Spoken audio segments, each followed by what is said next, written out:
All right, three, two, one. Hi, this is William Ramsey. Welcome to William Ramsey Investigates. On tonight's show, I have a very special guest, a returning guest. She seems to come back every 4 months.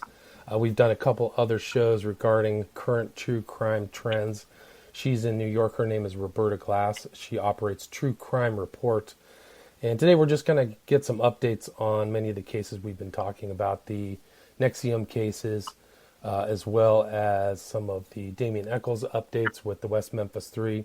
She was very fortunate to have a two-part series featuring Ken Kratz, who was the prosecutor from the Stephen Avery case that was covered by Netflix in Making a Murder.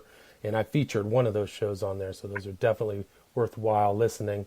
So you can go to her YouTube channel at True Crime Report and check that out. But Roberta, are you there? Yes. Awesome. Thank you for agreeing to the interview tonight. I appreciate it. We've both kind of been following some of these updates that involve Bob Ruff's Truth and Justice. The most recent case that he's been dealing with is the Melgar case, that he believes the wife of, who supposedly killed her husband was unjustly convicted for an interest, kind of a unique kind of crime scene. But maybe that's where we can get started, is talk about that case and the recent updates. Okay. Well, he was on 2020, which was wild. We saw Bob Ruff, lifting weights in his shed, and saying that he gets all these cases from his audience, which it doesn't appear. They seem to come directly from the Texas Innocence Project. Interesting. Interesting. The other one was the Ed Yates case, and he was paroled, and of course, Bob Ruff took credit for, getting him out of prison when he was just paroled out of prison. Right, he was paroled. He was never exonerated, right? An important distinction, yes. But he kind of seemed to really, and that 2020 show was fairly recently, was within the last week, correct? Right, and there was a great moment where he says, I do open source investigations, and then he stopped himself and he said, and corrected himself and said, re-investigations. And of course I'm sitting watching it going, you mean you solved crimes, Bob? Is that what you're saying you do? Right. You solved crimes. I can't believe, I want his agent, A, who is his agent? How does he get as much attention as he does? And two, how do other people not think that that's ridiculous? Yeah, I mean, it's interesting that this is still ongoing. This Bob Ruff Truth is Justice is still kind of getting the limelight. And they did a real kind of an investigation, went to his hometown in Michigan, right? I mean, they really kind of spent some time with Bob. Well, it was a vanity thing. I mean, once you show him, lifting weights, and, Bob obviously wants to show off his muscle, like a vanity project. Right, they let him do it, too. Yeah, it's remarkable. Mm-hmm. And so, but the Melgar case, maybe we can go into the details. It was a case that took place in Texas. A wife was convicted recently, I think 2017 or 18, of staging a crime scene that the husband was, she claimed that there was a home invasion, and the prosecutors there came to the conclusion that she staged the murder of her husband of 32 years, a high school sweetheart. But it seems like Bob Ruff says there's no motive, but there was a motive. He had a $250,000, her husband had a $250,000 insurance policy, and that they were heavily involved in the Christian Science church. Jehovah's Witnesses. And that was there were serious consequences of shunning if they did get a divorce. So she might have felt that this murder was a solution to the problem. So Bob Ruff has been working on it, and I think he has found the exonerating piece of evidence was some type of blouse or something on the scene that he said what was it? Did he say that it didn't belong to her, or that it was evidence that somebody else was there? Yeah, and I will give credit to my friend Meredith, who I sometimes do episodes with, and she said that's a middle-aged woman's blouse. What does Bob think that blouse belongs to the perp? Right. First of all, let's think about how many women commit violent crimes. Okay, compared to men, I think I've heard anywhere from 20 to 30%. Right. So Yeah, chances of like and then the chances of it being like a middle-aged perp. But yeah, crazy. So the unsub being like some middle-aged. But what was interesting about the Sandy Melgar case is that her memory got better as time went on, and that's not how it works. Right, and she said that she couldn't remember anything that happened that night, right? So she somehow, seizure, and someone else who was just looking into the case, she was found in her own, this is so gross, but feces, and someone said to me, well, did she really have to go that far? And I said, look, she's a nurse. They're very comfortable with that stuff. Of course, it's like a great thing to do to sell it, that you've really been trapped and you can't get up and you're tied to a chair. Yeah. Right. So, and the staging was elaborate. She was supposedly tied in the closet that then had a chair that was pulled up to prevent her from leaving. Yeah. So. But the other funny thing is that they had, I think, a video of the neighbor. And instead of being like excited, oh, you have the neighbor has a camera. Oh, we can catch this perpetrator. She just seemed like not excited at all, and maybe a little worried that her story would fall apart when they didn't find anybody, any kind of movement or anything, right? Yeah. And I mean, there was also other evidence in the closet that indicated her husband had been, like, there was blood spatter too, right? I don't know. I haven't been following this case as closely as as other friends have. Gotcha. So But I thought that there was other evidence that got her convicted. But I mean, it seems like all these cases that. Sorry. Oh, there was blood spatter in the closet. Yeah, you're right. Yeah, there wasn't on the chair. I do know this case a little better than maybe I think. But yeah, there was blood spatter in the closet and on the chair, but everything was like pulled open. The drawers were pulled open and rifled through. Like they were fake pulled open, right, to make it look right. So it was, other evidence of staging was there. But it seems like Bob Ruff, in his analysis of the Melgar case, West Memphis 3, and Adnan Syed, is looking for that one jackpot piece of evidence. So the West Memphis 3, it was the main thing was the police. He found a so-called deception in the police testimony of when Jesse was seen back at the trailer park, right? So that was supposedly nullified his stories. I remember that. And then Syed was the supposed punch clock, the employee time clock that he found at... Time card for LensCrafter. LensCrafter, that's right. So that was supposedly it. And people, some people found that very suspicious as well. So it seems like that's what I've got the victory, piece of evidence. It seems like that's what he's looking for. It's amazing. Yeah. It's really like a Professor Clouseau.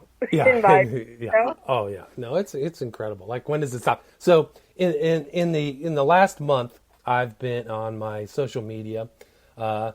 This individual, an attorney by the name of Sam Carroll, has kind of entered the fray with his analysis of some of these cases. He's calling it Truth is Justice, not Truth and Justice. Primarily, he has been involved in trying to counter, some of these sketchy narratives that Bob Ruff is on. And you've interviewed Sam Carroll.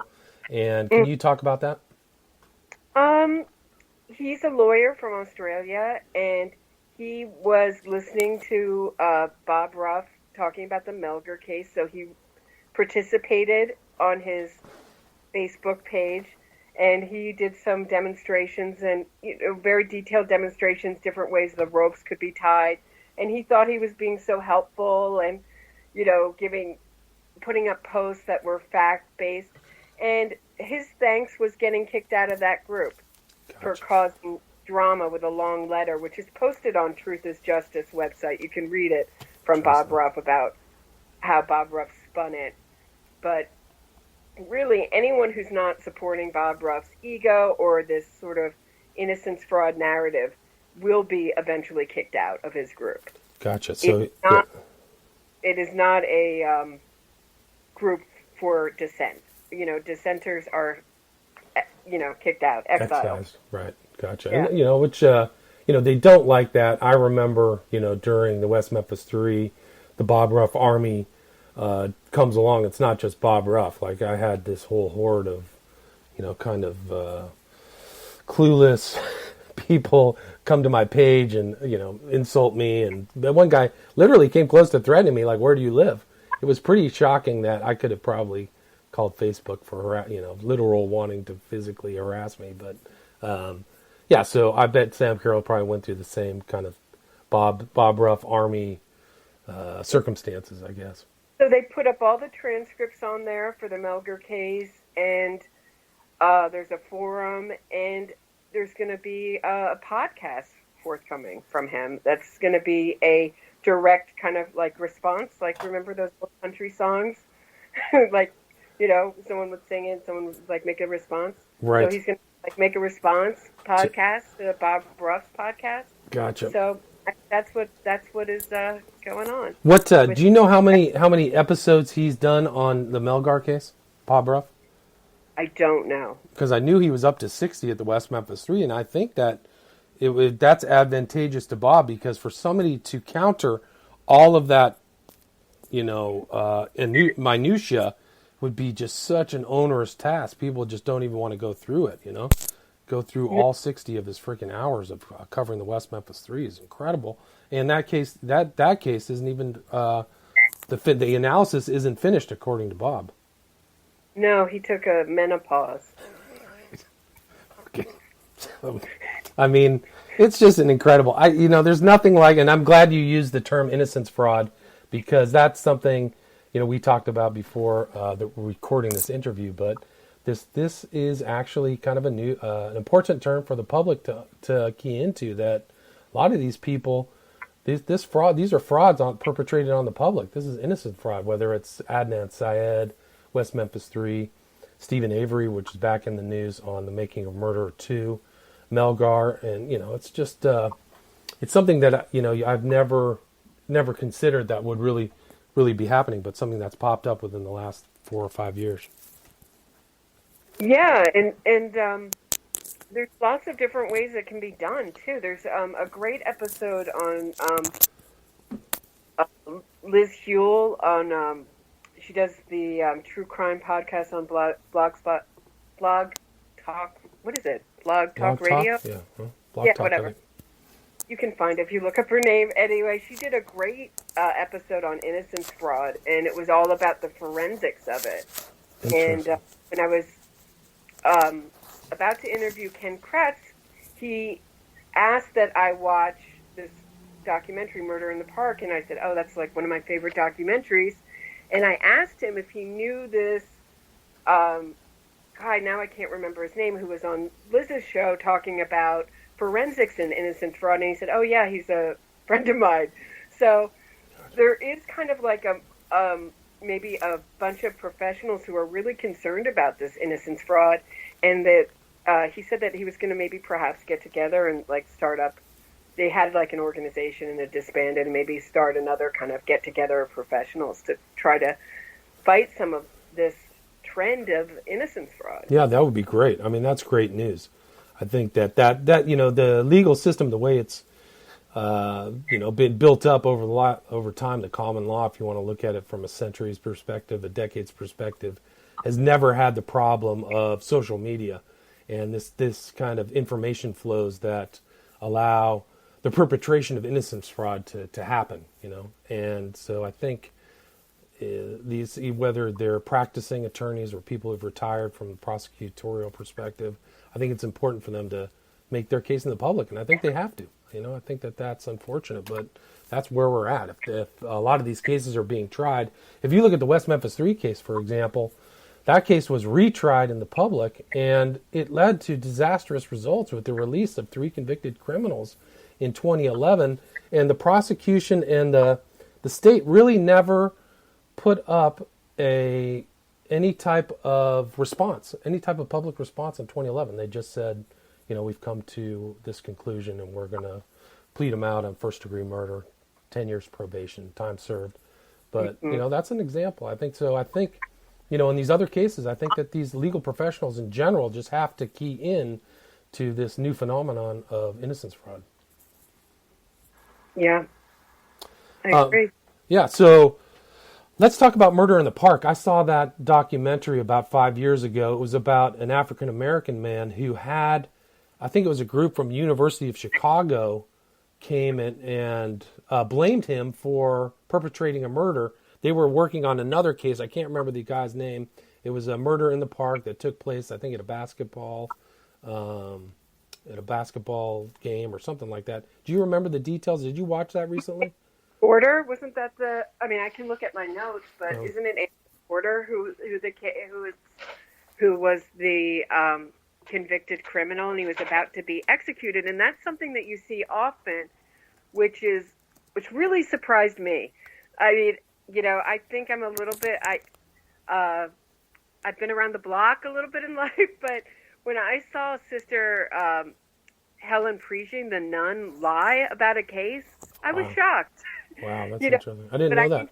I didn't know that. A lot of death penalty advocates feel like the ends justify the means, and if it saves a life, it's okay to lie about the case. So you'll see, like the Richard Glossop case. I'm sorry to kind of go off track, but that's a case I'm really interested in. And all of a sudden, a letter appeared from the daughter of the cohort in the crime, and it was like typed up, and she's never claimed it. So I think that letter just came up at the last minute saying, oh, Richard Glossop is innocent, just to, like the West Memphis 3, just create doubt. Right. And turn public opinion. If you can understand the way the West Memphis 3 works, you will understand a lot about innocence fraud and a lot about true crime. It's a real education in all the different tricks that they do. Right. And I mean, that's really, I mean, if you're a real anti-death penalty crusader, you can do anything, there aren't any rules. You just want that to stop. And when I was in law school, they had one guy who was an anti-death penalty crusader to the end. I mean, and he sacrificed his career, a lot of his professional career, by just keep getting involved in these cases and really trying to keep these people from being, what the state wanted, which was to, put them to death. And it was I can't remember the guy's name. I wish I could, but he was somewhat well known in that milieu, that kind of environment. But yeah, it's the case of murder in the park was Anthony Porter, and the guy who got fingered was Alstery Simon. That's the right. Guy. Name. And supposedly confessed, but it was through Northwestern University. It was the Medill School of Journalism. So they had all of these college students trying the case and coming up with this. And eventually, I think Alstery got put in jail and then sued them civilly and won a significant judgment. And the two of the professors were, they were censured or something like that. Oh, right. David Protest was one suspended by Northwestern University, 2011. But he offered, people future book money, future movie deal money to change their story. So in cases like maybe Ryan Ferguson, where you have two significant witnesses changing their story, people should ask what they were offered, why they changed their story, what made them change their story. Yeah, Yep. No, it's important. Not saying that that's what happened. I just, the question should be asked, and it's not even asked. It's just always assumed immediately that the person is innocent, and that's why they changed their story, because that's really the truth now, and there's only one truth, so it can't be both. Right. That's right. Yeah. So that's definitely an important warning to the public. This Murder in the Park, about how third parties can get involved in these cases and bungle things up. And actually, this one guy, his Alstery's life was ruined, by these guys. Blame him for that. It's a fascinating documentary, and it should be bigger than Making a Murderer, but it's not. It's true. It's a good point. It's the innocent guy framed, narrative. So it just sort of falls into the netherworlds of Netflix. Yeah, it's too bad. And have you watched the new Making of a Murder? No, Not either have I. I just can't do it. I've seen a few clips, and it's just, I find it very depressing. I'll tell you, Yeah. William Well, Ramsey, very depressing. yeah, I mean, just milking a story, right? And just making up a Yeah, brand new story. I mean, I think Ken Kratz, in that interview you did with him, laid out the prime piece of evidence is that the blood of Avery was in, what was it, Heinbach? What was her name? On her car, that was in the lot. yeah. And he said it was 4 different types of DNA evidence. It wasn't. Yes, Right, and so. in the way that Kathleen Zellner is worshipped, and the way she talks to the camera in that is like she's talking to children, to nursery school children, and telling them a story. And that's what they want to hear, a story. It doesn't matter if it doesn't. And I've just really started meditating on this idea about true crime fantasy. That it's almost like there's almost an alternative section of people that aren't really interested in true crime, but they're interested in true crime stories that are just so far out. Right. That they don't resemble anything that happens on planet Earth. But that's okay. Right, and that's a great point, because I think, wasn't it Kratz who brought up the fact that, you have to believe in this massive conspiracy against Avery to believe that he was unjustly convicted? Was it him or somebody else? And I think that's a common theme in a lot of these cases, that these innocent fraudsters are claiming conspiracies that are super ornate, like why would Kratz and all these other people conspire to convict Avery? It just doesn't make sense. Yeah, you know what? I had a really interesting guest on who had been a fan of Bob Ruff's and had gotten into Undisclosed and had gotten into the whole Innocence fraud movement, and she was just really seduced. She was very young, and she was like really seduced by it. The whole narrative that you could just. Bob Ruff apparently tells his audience that you may never commit a crime, but that doesn't mean you'll never be accused of one. Right. So she was really afraid that anyone could be locked up, and that you didn't need any evidence, that the police had such pressure on them to close these cases that they just committed fraud left and right all the time on cases, concerning as big as murder. Sure, it's the West Memphis 3 all over again. It's the same kind of narrative, the same fairy tale. Right, and so she said that really what made her come to her senses, on this side we always think that we're going to convince people with evidence, that they're logical, rational people. But what eventually just snapped her out of it was just sort of like a psychological overview of it, and kind of like, this is an impossible scenario. Like, this would never happen. Right. And not specific evidence. We always talk about, like, the West Memphis 3, Jesse Miskelly's so many confessions, like 6+ confessions. Post-conviction, yeah. Right, post-conviction with his lawyer begging him not to. I recorded, like you can listen to the audio, yeah. Right, and, I got so obsessed with why people could not get that in their heads, like why that wasn't convincing people that they were guilty, that I went around New York just asking random people, like, if someone confessed like 6 times in all sorts of different situations to a crime, would you think that person is guilty? Everybody said yes. Right. That one person said, like, no, maybe, were the police feeding him the facts or whatever? But, I think it's very interesting that she said that you have to get into the conspiracy mindset that those pop put you in. Yeah. And I thought it's a really interesting. It's kind of like almost one of my favorite episodes that I've ever done. And that's kind of been a theme within a lot of your interviews. Is Meredith was the same thing, where they believe the documentaries, or they believe this kind of Hollywoodized narrative, and then something pops, something snaps like this. Meredith didn't help build Bob's Shed. And joined many Innocence. I mean, this girl really got into it. Spent all Thanksgiving telling the whole table every detail of the Adnan Syed case. Right. So she was heavy, yeah. Heavy. I was the same way, but I remember in Meredith, when your conversation with Meredith, it was the same, because you don't know that some of these documentaries don't have an integrity to the truth. You expect them not to be, so biased or have a different agenda. So once you kind of realize that, then you can really put the Paradise, for example, the Paradise Lost documentaries in a proper place, that they're not transparent. They're not, they left out, omitted so many things. For example, it's true crime entertainment, yeah, Yeah. And it's a sick aspect to it. And I reflect your sickness of not wanting to watch Making of a Murderer too, because what it is like infotainment of like a very serious subject. Like, these are murders. Like, what type of person can actually be so dishonest? I talked to somebody, I mean, it's outrageous, but these guys from True Crime Profile, these guys who write for TV shows, just love Berlinger and Zanofsky, and they're so great. And I'm like, how can these people left out simple things, just like Jesse's recorded confessions out of 3. They had 3 chances to do it. They had 3 chances to put Exhibit 500 in those documentaries.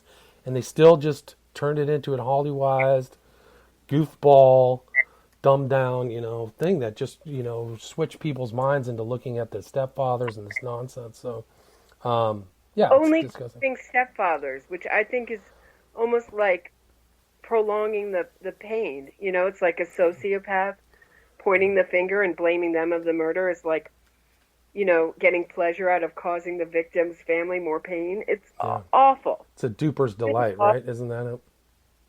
What? Have you heard the term duper's delight? Yes. Yeah, so I think that's part of it, like blaming somebody else. Some people get it. What comes to mind is Foxy Noxie.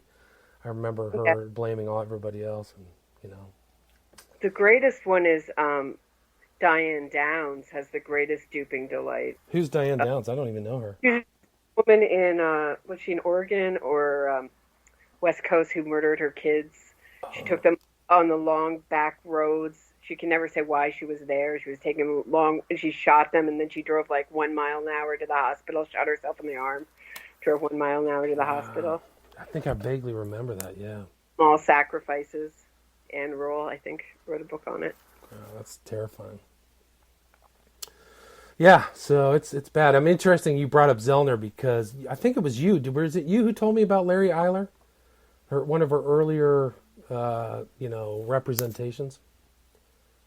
Do you remember? It must have been somebody else because Larry Eiler is interesting because he was a multi-jurisdictional gay killer. And it kind of tied into when I was reading his kind of story that Zellner was involved in, I was like, this is my Smiley Face Killers documentary. It's basically the same type of idea, the kind of person who I believe is perpetrating these kind of murders of young men throughout the United States and the world. I mean, I think there's different people doing it, but this guy, Larry Eiler, was represented by Zellner. And, it's a crazy story. Yeah, that is a crazy story. But the first time I became aware of Zellner was way before I ever started recording anything, was when she took a picture of herself or a picture of Amanda Knox saying that she was brave and resilient. I remember resilient. I think it was brave and resilient. And I tweeted at her about, well, I guess that's, something sarcastic about killing her roommate. That's how brave and resilient she is. And she blocked me immediately. I bet. I'm not surprised. She probably didn't want to hear that story. And Knox has to be added to that list of Innocence fraud, right? Yeah. So the list is long. And not like she's coming back, like it looks like she's pouring money into PR. And there's all of a sudden all these videos showing up on YouTube about how innocent she is, done by other true crime people. It's very odd. It just seemed like the money dried up for a while, and it seems like it's been poured back into her, making her narrative that she's all innocent. And now she's going to have her own podcast. And wow. She really is a disturbing figure. And very disturbing. And yeah, I mean, I think she made it. I think her book that she wrote sold handsomely, didn't it? I have to look and see because I think she made some money off that book. Got tons of money for it. So even if it didn't, the figure that she got was in the millions for it. Yeah, I think you're right. Yeah, crazy amount for just speaking about her horrible time, and it's just it's crazy. The story that we hear in America is so different from the story that the Europeans heard. You know, she really sewed up all of Americans' press, which seems like that's very. I mean, I was thinking about the West Memphis Three, and has there been one mainstream article that has been slightly skeptical about the West Memphis Three? I don't remember one. Do you? Maybe there was a recent one where they said they murders he probably didn't commit, like they qualified it. So I saw that. That was one recent one. But no, there's been other writers on the subject who've questioned it, but no mainstream. And it's always the same. The intro is Damien Echols, put in jail 17 years for a crime he didn't commit. You know, it's the same line. It's almost like these guys aren't doing any research when they're looking into the West Memphis Three at all. It's embarrassing. And don't even try to question the writer like I did with that Vice writer. You know, she wrote me back, "You're an idiot if you think Damien Echols is not innocent, you know, is guilty. You're an idiot." I couldn't believe that. I know, it's such a joke, too. These people don't know what the word guilty means. He's currently guilty. He's currently guilty at law. I repeat that over and over again. Like, why, if he has such great evidence, why doesn't he just put it in court and get out? If I got busted stealing 2 candy bars from 7-Eleven and it was unjust, I can assure you I'd be putting all the evidence in to make sure that I didn't have a conviction for, you know, misdemeanor theft or something like that. Like, I'd be working my butt off. Like, this is a joke. It wasn't me. So if this guy has a child killing conviction. Stealing 2 candy bars, you know what would happen? No. Is I would be tweeted nonstop about what a degenerate thief you are and how dare I align myself with you and how immoral you are. And, you know, it would be all West Memphis 3 fans. They have no sense. Oh, right. Oh, that's true. Yeah, if that happened, no question. Because, you know, Ken Kratz and his problems, never mind that he admits them and face them, which is really my issue with, you know, things of that, is the denial and the lying and the not dealing with it just perpetuates it. But, right. And I mean, I think that's one of the things is they really went after Kratz's character as, you know, something that minimizes Avery's guilt, right? They still are. They're saying he's, you know, like just, you know, they just exaggerate it. Right. You know, wasn't he was like in AA or something like that? I forgot. And troubled. And there's many troubled people. He's an awesome lawyer, and I happen to have liked him a whole lot. And he's the only person that's ever worried. He was really mostly concerned not so much about the hate that he would get, but about his wife, and that was really touching. So, yeah. I mean, not a lot of people are sympathetic to lawyers, but a lot of these guys get in positions that are very difficult, you know. And I think it's unfortunate for him what these Making of a Murderer people did in making him the big baddie. You know, what did you title your talk about the most hated man on the internet? I don't think that's too much of an exaggeration. Yeah, and like I told you, now I'm the second most hated person on the internet for interviews. But did you get a lot of flack for that? Excuse me? Did you get a lot of pushback or flack for interview? I got yeah. Okay. Yes. I lost quite a few subscribers for me. Oh, wow. Channel. What did they say? What was the kind of gist of what they... They don't say anything. They just leave. But I've gotten some tweets and I've gotten some comments on, like, from even people who think Avery is guilty, that we don't like him. And I thought to myself, you know, he's a really awesome lawyer. Would you prefer a perfect person to have tried that case and Avery to have gotten, you know, acquitted? Was that the thing you would have preferred? I don't know. I come from a family of, you know, performers, creative people, and the stuff that Kratz described in his book is a lot of the stuff that performers and creative people suffer from, like let down after a big trial, feel empty, narcissism. And I wish I had really gotten into more of that in the interview. It was really interesting stuff in his book, but he said he just really started talking about the case and 2 hours went by, or 80 minutes or 90 minutes, something like that. Yeah, that was a great interview, by the way. People should check it out at Roberta Glass, True Crime Report. And I mean, it's interesting that you bring that up because, The people look at these lawyers as automatons or cold, detached, but that's part of their job. But they're normal people, man. They have normal problems. If you look behind a lot of these people in public cases, they are a lot dirtier or messier than anything Kratz has endured. You'd be surprised. I don't know. I was raised by a screenwriter with a very fragile ego.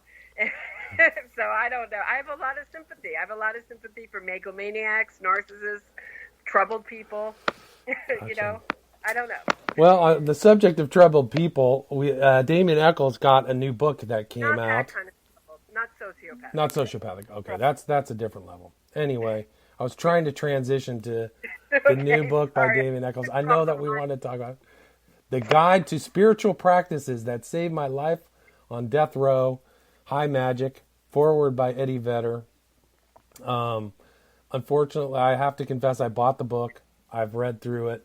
And, I can't say I'm a practicing magician, but Eccles didn't do a lot of independent work on it, in my opinion, on the ingredients of the book. What's that? Do you think it's ghostwritten?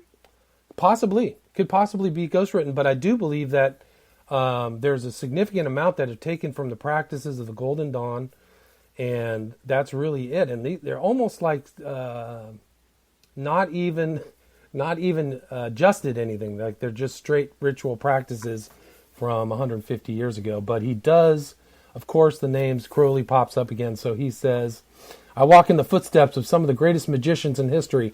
Israel Regardie, who was a disciple of Aleister Crowley. Aleister Crowley, John Michael Greer, Donald Michael Craig, Dorothy Morrison, Silver Ravenwolf, and Stephen Mace. You filled my mind with vision, my heart with hope, and my soul with the thrill of knowing what is possible. So that was on his intro. And also, of course, he gives a little tip of the hat to Johnny Depp. Thank you to Johnny Depp for walking with me when I decided I needed to go back to Arkansas and ask them to stop the executions of potentially innocent men by the state. William Ramsey, can we talk about that? Yeah, let's do it. Have you seen the video of Johnny Depp? Yes, I have. Damien Echols? Yes. Oh, how times have changed. How they have. Oh, I mean, that really, when you're that big a celebrity, I guess nobody tells you you've had enough. Right. It's very 70s Elvish stage for Johnny Depp. Yes. I mean, just no sense whatsoever. I don't speak fluent inebriated. I'm sorry, I don't know what you said, Johnny Depp. Don't know anything what that meant. And he's trying to make a point about the death penalty, and then Damien Echols does his sob story. It was really a crazy, crazy, crazy video. Yeah, painful. It's painful to watch. It's so sloppy. It's amazing, But, if you're Johnny Depp, I mean, the worm has turned on him. You know that they didn't fire him from the next installment, Pirates of the Caribbean, and they just didn't write him in. So they didn't say, you're not in the movie, you're just we're done. Do you hear that whole story?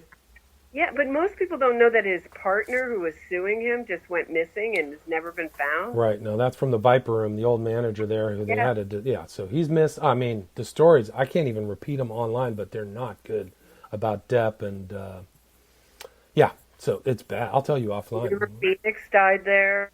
Oh, yeah. Strange. Well, that's a strange death, too. His last words, River Phoenix's last words after he drank that last shot was what was in that. And according to one book called Night at the Viper Room, that it had 5 times the amount of cocaine and heroin that is an overdose. So somebody from one writer, somebody gave him a hot fix. They spiked that. That's what they said in the drink, which I'd never heard of because he didn't have any, fresh track marks or anything. And so he might have been poisoned. So I mean, and he said somebody handed him a clear drink, like a shot glass, from behind his head. So any drug user would not take fatal amounts of those things. So it's very suspicious. And there's all his friends with Hunter S. Thompson, the stories of him. There's multiple stories of Hunter S. Thompson in snuff films that are extremely unsavory, and so Depp's Hunter S. Thompson treated women was awful too, and the way Johnny Depp seems to treat women just the same terrible way. It's really terrible treatment of women. And going back to some of his earlier relationships, people are reporting Yeah, not good. Not good. I mean, I'll tell you those things about that. But if you follow him and watch him in some of these movies, he's definitely an occultist and uses hand gestures and things like that. There's actually interesting is how I keyed into Depp is he was in one of these occult movies making this hand gesture around his chest with the same one that Crowley makes. And also there's a picture of Dominique Tier making the same damn hand gesture in there. Oh, like where her hands across her chest? Correct. Like, Have you seen that one? And she's wearing the kind of cross. It's almost the Yeah. same thing as Crowley wears. And so I've seen Depp make that in the movie as the one with, oh, Lord, I can't remember her name. But he's actually on the cover, the cover poster of the movie making that. But yeah, it's, I'll send you some stuff offline. That's not good. So they're dark writers, yeah. Yeah, the one thing I want to say about Damien Eccles and all the interviews he's done for this magic book is everybody's, they've asked him all these questions, but nobody's asked him why he used magic to do everything in prison but find the real killer. Yeah, that's awesome. That's so true. Why not, Well, you have to, no ritual, nothing, not a little... Nothing. I know, man. That's so great because nobody really asks him real critical questions. Of all those things, when I was heavily in my West Memphis 3 research, the only peer person who asked him any questions is him sitting next to Janine Pirro, and she actually asked him some pointed questions. But other than that, and that was on The View. On The View. Of all things, right. Well, I mean, there's some there where they don't ask the questions. Have you seen the video of Eccles on what was Charlie Rose's show? He's on the former Charlie Rose show, sitting next to David Boies, who's like the number one of the top 10 lawyers in the country, and it's just incredible. Just he's sitting next to this triple A list attorney, and they don't ask any questions. And here he is talking about innocence fraud. I mean, innocence fraud subject. It's incredible. Some of those videos, really, if you know the truth about the West Memphis 3, it's just off the charts. Yeah. So I was hoping in his book, this magic book, there would be some kind of, secret kind of coded message like Crowley would put in his writings about how to abduct and kill 3 8-year-old boys, but I couldn't find any. No, it's only about how he used it to survive prison. Right. And it's really scary that, I think this is really negative. I'm not, I'm an atheist. I'm not a faithful person, unfortunately. I wasn't given that gift. But, it's really scary to me that this book is being promoted as just some kind of, like new age practice or, benign practice, when it doesn't seem to turn out so well for people who really get into studying the occult. Yeah. If we're, at the least, it makes you super self-centered and narcissistic. Good, excellent point. Well, that's in some ways that's the whole point of the occult is you're the magician at the center of the universe. So everything really is about you, your power, your influence over people. Oftentimes under your will. So oftentimes it's not socially conscious kind of view. It's me and everybody else doing what I want. So it's a good point. And a lot of these people are crazy. Crowley himself, there's decent evidence later on in his life. He was in a mental institution in Switzerland, which was a known place to, send the elite to these sanitariums. Both, who was it? The diarist Anais Nin talked about it, and also Henry Miller, who wrote Tropic of Cancer, both said that Crowley was in a mental institution. Nobody talks about it, And Damien Eccles was in 3 institutions we know before the murders in 1993. So a lot of these occultists aren't... there's a correlation of people not being of sound mind. So yeah, the occult is not positive. It's bad. And one of the things that's bandied about in the West Memphis 3 case, and I just heard it in the interview Bob Ruff had with Jesse's attorney, was the so-called, there's no such thing as the occult influence on crime, which is the Lanning Report. They always repeat the Lanning Report. It keeps popping up. You did a great episode with Ken Amin. Yeah, really good. That was fantastic. I read it and then I listened to your episode and I understood it a lot better just from listening to that. That's excellent. Well, yeah, I mean, it's important to look at because they're repeating this stuff in the Lanning report that isn't there. So it's kind of like the empty envelope trick where you say, oh, yeah, Ken Lanning, this authority at the FBI, discounted that. And I've actually heard people on True Crime True Crime Profile also repeat the Lanning report and just keep stating this statement about the Lanning report that is patently false. You know, you have FBI agents saying that. So the same thing that Jesse's attorney said, his name I can't remember right now. But yeah, so, you know, you see that my part of my research is all about the occult, and everything I look into, it's pernicious, you know. Pernicious to the practitioners as well. You know what I was going to ask you? Do you think that public opinion has shifted on the West Memphis Three since you wrote your book? I think it's slowly shifting, yeah. I mean, I think there's some credible people out there who have taken my position. I was invited to New York. You were alone in the beginning. Yeah, I was all alone. It was basically me. I was the only one crazy enough to actually take that. Cult too, and I knew you were right. Like, you know what I mean? You just can't. I don't know why people were so afraid to say that Damien Echols believed in the occult. Were they worried that they thought that people would think that they believed in the occult if they accused him of believing in the occult? I never understood that. I think they're actually afraid of being mocked. I think that there's a lot of positions people don't take because they're afraid of being ridiculed by groups of people. And I don't seem to have that prohibition personally. Like, I don't care. So that fear either. So, I mean, for me, I was like, what's the truth? I mean, I keep writing this Crowley. He's talking about Crowley. He's writing about Crowley. There's Crowley in the trial. And I knew about Crowley. Right. So that's kind of why I got interested in the case. I can't say that I was really a true crime aficionado, but I was interested in the subject. But really, the thing that for me, because I've read so much in my career, is that the case files are available. So I could look in and see what's the truth. Is there a really vast conspiracy to bust this guy? And is the occult involved? And the answer, I mean, it's obvious that Echols is still involved heavily in the occult. And all his friends are the suspects. So, but I do think that the public opinion is slowly shifting. I think I got invited to New York to sit down on a conference with other writers who had taken unpopular opinions. So it was the guy who wrote the book about, what was the gay kid who got murdered? What was it? Matthew Shepard. Shepard, yeah. So I was going to sit on a thing with Matthew, the guy who wrote the book about Matthew Shepard, and somebody else, but they didn't want to pay for my plane flight, so that was a no-go. Oh, yeah, bummer.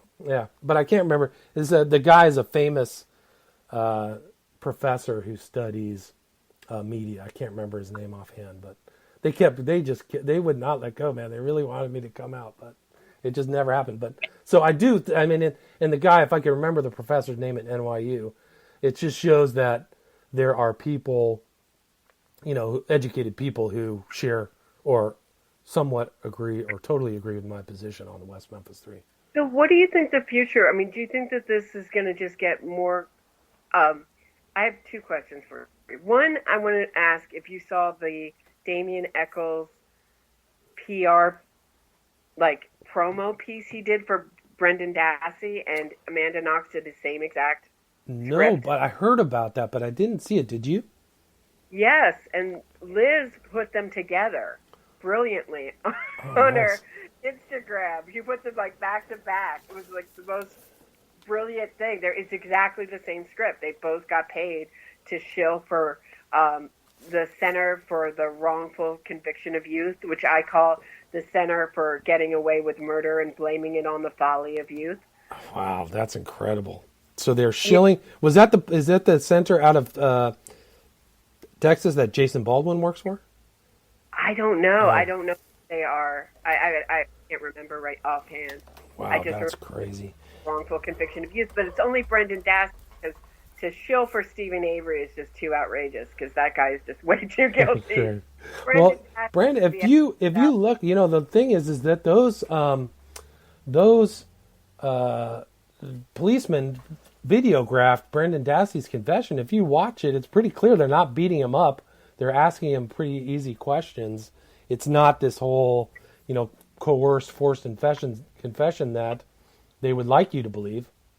No, I said to Ken Kratz, I said, he scares me more because Stephen Avery's just your run-of-the-mill sociopath. But Brendan Dassey, he walked in to a woman tied up screaming for help, and instead of helping her, he joined in on her victimization. And that is something out of my worst nightmares. That Sick. scared the living daylights out of me. I want that guy never to be released from. Yeah, I think they should get the same treatment that they gave her. They should be put to death. I don't know why those, for me, that's eye for an eye stuff, and that's the most brutal, violation of a human body, So I don't think, for me, it's Old Testament. I don't know why they're breathing air. So sad. Yeah, it's really it's awful. And Ken Kratz brought up the point that he brings up rape, before the police do. So. Oh, right. So Dassey, when he's bringing up the subject of rape before the police ever questioned him about it, right? Yes. Right. So that's fascinating too. So, yeah. So, what's your second question? For him. And you have two questions? Oh, my other question was I guess is this going to just get worse? Right. Before it gets better, is it going to get crazier? Are we going to see more wild sort of documentaries? Is it just are people just going to see the money machine that this Innocence fraud is, and it just keep doing? Is there going to be any limit to it? That's a great question. I think that you're going to see two camps separated, where people like this Hollywoodized, sensational version of these court cases, and then other people who are outraged by the kind of dishonesty and lack of integrity in a lot of this innocence fraud. And that what's disgusting is the money. Like Bob Ruff has employees and stuff like that. Like he's making money by doing these, distorting the record of these cases. So right. He accused me of trying to unmonetize. If anything, I lose money. I make no money doing this. Right. None. Well, that's the common retort by a lot of these guys is you're a book peddler or you're making money critiquing them, right? Which is, I don't know. You have to have a lot of views to make money. Yeah, I think it's really hard for them to understand that we do this out of a sense of justice, a sense of righteousness. Not, Sure. I was outraged by the West Memphis 3 when I figured it out. There was a lot of head scratching and going down all these pathways that turned out to be dead ends. But when I came back to the conclusion, I was like, "Oh my God, this guy's a child killer," So, yeah. And I think my last sentence in my book was, "You've been warned." That was it. By putting all that information out, that was omitted in all these different narratives, all the different documentaries. So. It's really, Eccles and Knox have that in common, that they're really a cult of personality. It's not even so much about the facts of the case, it's just people like them. Right, if they like them, they overlook the facts of the case. And I think you, in one of your more recent interviews, talked about the Syed cult of personality, that these are all kind of personality cults around these people. And at some point, these people who committed the crime saw an opportunity. I can just roll with this. At some point, they can roll with this kind of avalanche, a snowball that turned into an avalanche of people who are willing to move along with them in this innocent fraud and give them money. I mean, the amount of money that the West Memphis 3 raised is off the charts. $10 to $20 million. It's off the charts.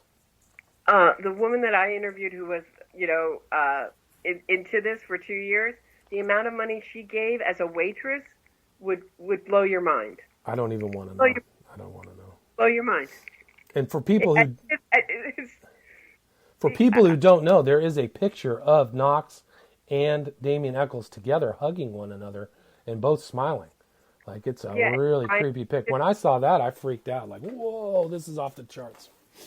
Yeah, they all seem to want to hang out with one another. If I were innocent, I would not want to be anywhere near Amanda Knox or Damien Eccles.